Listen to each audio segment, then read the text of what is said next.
اعوذ باللہ من الشیطان الرجیم بسم اللہ الرحمن الرحیم السلام علیکم ورحمۃ اللہ وبرکاتہ۔ پیغمبر خدا حضرت محمد مصطفیٰ صلی اللہ علیہ وآلہ وسلم کے بعد سب سے پہلا خلیفہ کون ہے؟ اس سوال کا جواب ہمیں اہل سنت برادران کے معتبر ترین حدیث اور تاریخ کی کتابوں میں یوں ملتا ہے۔ پیغمبر خدا سے یہ روایت منقول ہے، ان علی منی وانا منہ وهو ولی کل مؤمن بعدی۔ جناب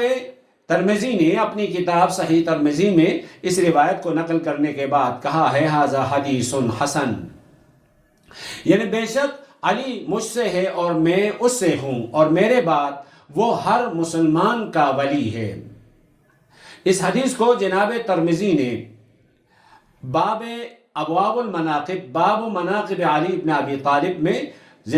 ترمذی کی جلد نمبر 5 صفحہ نمبر 632 اور حدیث نمبر 3712 میں ابن حبان نے اپنی صحیح نامی کتاب میں جلد نمبر 15 صفحہ نمبر 377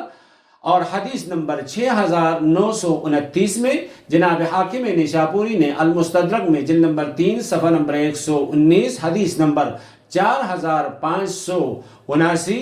اور جناب امام نسائی نے سنن الکبریٰ میں جلد نمبر 5 صفحہ نمبر 132 حدیث نمبر 8474 اور ابن شیبہ نے المصنف میں جلد نمبر 6 صفحہ نمبر 337 حدیث نمبر 32121، ابو یعلا نے اپنی مسند میں جلد نمبر 1 صفحہ نمبر 293 حدیث نمبر 335، امام طبرانی نے معجم کبیر میں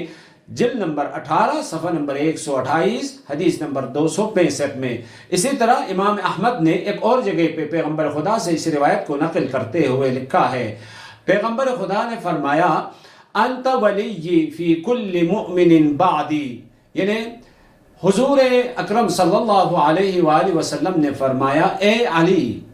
تو میرے بعد ہر مومن کے لیے میرا ولی ہے، یعنی میرا ولی ہے میری طرف سے، تمام مومنین کا صاحب اختیار اور صاحب ولایت امیر المؤمنین علیہ الصلوۃ والسلام کی ذات گرامی ہے۔